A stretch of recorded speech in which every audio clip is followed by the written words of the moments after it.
दोस्तों निफ्टी 50 का ये आपके सामने 5 मिनट का चार्ट है और यहाँ पर जो मैंने पहले ही ड्राइंग्स निकाल के रखे थे फ्राइडे के एनालिसिस के लिए, जिसमें मैंने आपको ये जो आप देख सकते हैं यहाँ पर हमारे सपोर्ट लेवल पे मैंने इस तरीके से ड्राइंग निकाला था और मैंने कहा था कि अगर सपोर्ट लेवल पे थोड़ी देर के लिए कंसोलिडेशन करेगा और यहाँ पे इस तरीके का मूव देगा और उसके बाद सेकंड मूव देगा तो आपको इसके ऊपर स्टॉप लॉस लगा देना है। ठीक है, ये स्टॉप लॉस की लाइन है और उसके नीचे आप 1:1 या फिर 1:2 रेशो लेंगे। अब यहाँ पे इस तरीके की सिचुएशन बनी है या नहीं बनी है आप खुद देख सकते हो। ठीक है, देखिए यहाँ पे मार्केट ओपन होता है, हमारे सपोर्ट लाइन को टच करता है, फिर ऊपर जाता है, ठीक है, फिर नीचे आता है। अब यहाँ पे बिल्कुल इस तरीके का सिनेरियो बना है, लेकिन अगर आप चाहो तो यहाँ पर नहीं ले सकते तो ठीक है, कोई दिक्कत नहीं। यहाँ पर अब पेशेंसली वेट कर रहे थे और यहाँ से जैसे ही इसने हमारे सपोर्ट लेवल को ब्रेक कर दिया तो आप इस लेवल पे आकर इसके ऊपर स्टॉप लॉस लगा सकते थे। ठीक है, अब मैं आपको यहाँ पे लगा के बताऊँगा। अब समझ लीजिए कि आपकी एंट्री हुई यहाँ पे, ठीक है, और आपने स्टॉप लॉस लगाया है इस लेवल पे, तो आपका यहाँ पे 1:1 रेशो आराम से अचीव हो गया दोस्तों। यहाँ पे 1:1 रेशो अचीव हो गया। आप रिस्क टेकर्स जो होते हैं, जिन्हें जो चाहते हैं कि ये पहली मूव हो गई फिर ऊपर गई, अब सेकंड मूव में एंट्री करना है, तो उन्होंने अगर समझे इस लेवल पे एंट्री की होती और यहाँ पे इस 200 मूविंग एवरेज के ऊपर स्टॉप लॉस छोड़ दिया होता और यहाँ पे 1:2 रेशो लेने की कोशिश भी करते तो आराम से उनका 1:2 रेशो यहाँ तक आते आते अचीव हो जाता। आप देख सकते हैं यहाँ पर 1:2 रेशो भी अचीव हो चुका है। तो ये जो काम करता है दोस्तों, हमारे सपोर्ट और रेजिस्टेंस लेवल्स इतने परफेक्ट होते हैं दोस्तों कि वहाँ पर आने के बाद मार्केट को उन लेवल्स को रिस्पेक्ट करना ही पड़ता है, क्योंकि वो मार्केट में दिए हुए लेवल्स होते हैं। हमारे कुछ लेवल्स नहीं होते हैं, हम भी मार्केट का स्टडी करके आपको लेवल्स देते हैं। दोस्तों मैं हूँ श्रीशैल और आप सभी का स्वागत करता हूँ आपके अपने YouTube channel trade with attitude में। देखिए दोस्तों, अब यहाँ पर सारे ड्राइंग्स निकाल देंगे और देखेंगे कि हमारे लिए मंडे के दिन किस तरीके की निफ्टी 50 में पोजीशंस बनती है और एनालिसिस भी देखेंगे क्या कर सकते हैं। ठीक है, तो डिमांड और सप्लाई की इस पोजीशन के हिसाब से यहाँ पर बहुत ज़्यादा सेलिंग्स पोजीशंस हैं, ये सेलिंग वाले लेवल्स बन चुके हैं। तो अब हम यहाँ पर सपोर्ट और रेजिस्टेंस पहले ड्रॉ करेंगे। सपोर्ट और रेजिस्टेंस काफ़ी इम्पॉर्टेंट है, अगर वो आपको निकालने आ गए तो आपका बहुत बड़ा काम हो जाता है दोस्तों। ठीक है, ये हमारे लिए बन गया है रेजिस्टेंस, फ्रेश वाला रेजिस्टेंस यहाँ पे निकाला है मैंने यहाँ पे, और अब यहाँ पे हमारे लिए बन गया है ये सपोर्ट। ठीक है, सपोर्ट के ऊपर ही मार्केट है अभी भी। अब दोस्तों यहाँ पे क्या हो सकता है, तो हम थोड़ा सा बड़े टाइम फ्रेम में भी जाएंगे और वहाँ पर भी देखेंगे और उसके हिसाब से आपको पहले समझाने की कोशिश करेंगे कि क्या हो सकता है। अब यहाँ पर जो मैंने सपोर्ट और रेजिस्टेंस निकाले हैं दोस्तों, अगर दोस्तों यहाँ पर ये जो लेवल्स है, यहाँ पे नीचे वाले बाइंग वाले लेवल्स, ये एक लेवल है, ये एक लेवल है और ये एक लेवल है। देखिए दोस्तों, फिबोनाची रिट्रेसमेंट के हिसाब से ही यहाँ पर मार्केट में काफ़ी ज़्यादा मूव्स होती रहती हैं।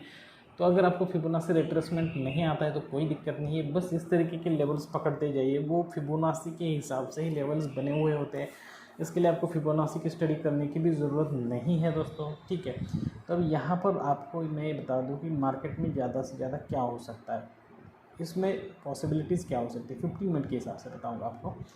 देखिए, अगर मार्केट यहीं पे ओपन होता है और हमारे इस लेवल को ब्रेक करता है, ठीक है, और फिर ऊपर जा रहा है और यहाँ से नीचे आकर फिर ऊपर घूम रहा है और इस लेवल को ब्रेक नहीं कर रहा है, तो हमें इसके नीचे स्टॉप लॉस लगाना है और ऊपर 1:1 1:2 रेशो ले लेना है। ठीक है, अब चाहे ऐसा भी हो सकता है कि आप यहाँ पे एंट्री कर लो और मार्केट यहाँ पे कंसोलिडेट करे और फिर आपको कहीं देर बाद यहाँ पर टारगेट देख सकता है। ठीक है, इसलिए आपको इन द मनी वाला कॉल लेना है। इन द मनी वाला कॉल मतलब कौन सा, समझ लीजिए अगर आप 18,500 का पर मार्केट चल रहा है तो आप 18,400 का निफ्टी खरीद सकते हैं। ठीक है, 18,400 का ही खरीदे, 18,450 का भी ना खरीदे, या फिर 18,550 पे निफ्टी चल रहा है तो आप 18,500 का खरीद सकते हो।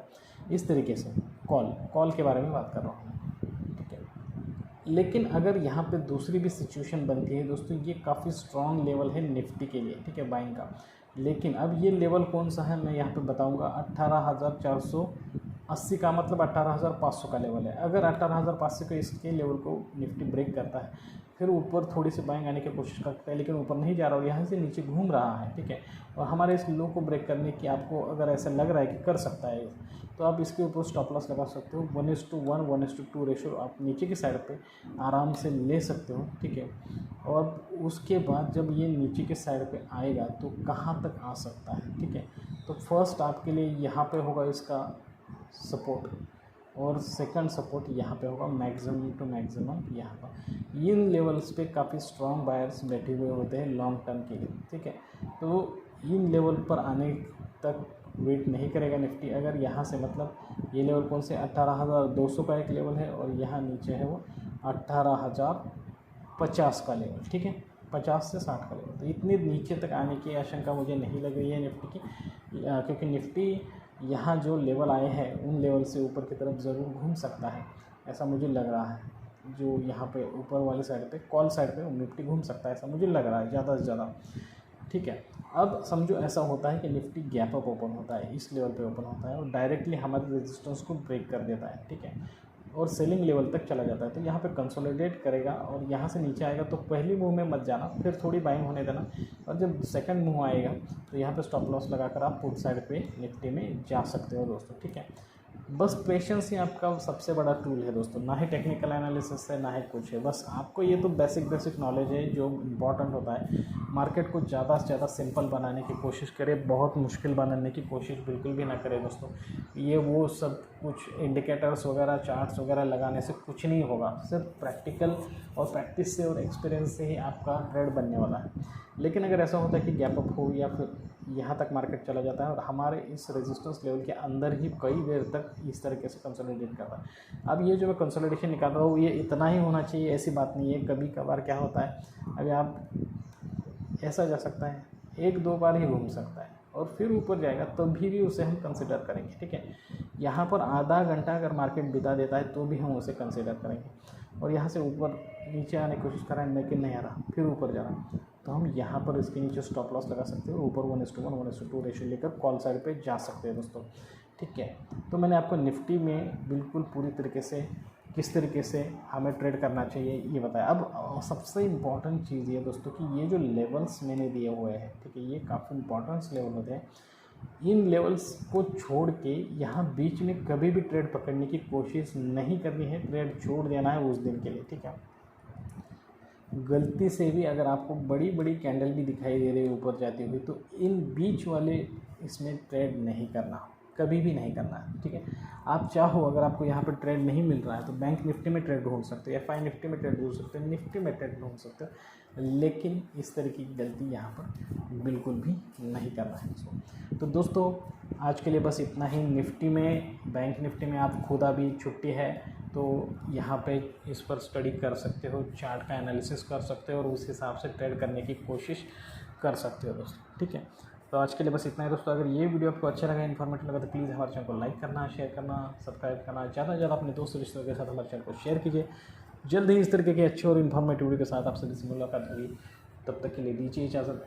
Thank you very much, bye bye.